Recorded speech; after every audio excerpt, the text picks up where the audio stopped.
horta ilaahay baa mahadle qofku haddaanu ciddii nala qabatay degma ahaan aanaan u mahadnaqin runtii waxaan noqonaynaa dad aan fiicnayn waxaan u mahadnaqaynaa marka hore ururka bisha cas oo si fiican runtii noola shaqeeyey oo muddo 3 bilood aan u malaynaya inay nala shaqayn doonaan oo aad u jooga magaalada oo wax badan nala qabtay oo bacdaadkeeda jooga waan u mahadnaqaynaa waxaan kale u mahadnaqaynaa isuduwa wasaaradda caafimaadka Dr. Yuusuf iyo tiimkiisa oo runtii shaqo badan qabtay oo mid ay awoodaan iyo mid iyo ka badanba walaa ay waxay hayaan ay aad u yartay oo u mahadnaqina annaga kullaba kalfadhi waan isugu maayarka iyo ku-xigeenka xildhibaanada igu horeeyay xoogayii baa sheegay kalfadhi ayaan isugu nimid kii caadiga ahaa laakiin waxaan ka dhiganay xaaladan magaalada taala go'aamadina oo la idin sheegay kaliya waxaan doonayaa anigu inaan sheego sida kaliya ee la isaga ilaalin karo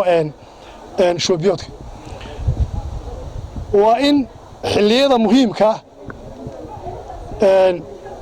muhiimka gamcaha la iskaga maydho biyo iyo saabuun xilliyada muhiimka matala marka cuntada la cunayo marka suuliga la galayo waa in biyo nadiifa gamcaha la iska maydhaa waa in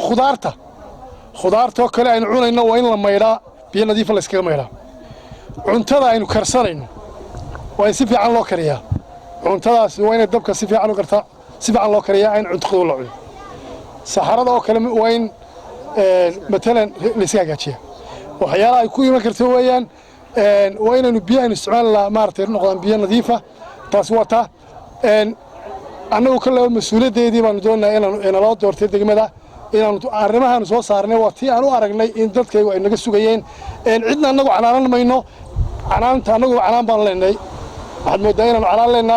عد كلا على ما إنه هدي لقيت تيجي وياه ودولة لقيت تيجي وياه wasiirka caafimaadka macnaanayna runtii shaqadiisa kama soo bixin waxaad moodaa gobolka intuu soo galay sidii dalxiis inuu yahay intuu 2 saacadood joogay buu dib u noqday marka hadii laga tago in la caalanto waan sheegaynaa fartal ku fiqinaa haddaan nahay gobolka Togdheer wasiirka caafimaadku gobolkan Togdheer wuu hagraday dalxiis buu ku yimid uu noqday aad ba maastin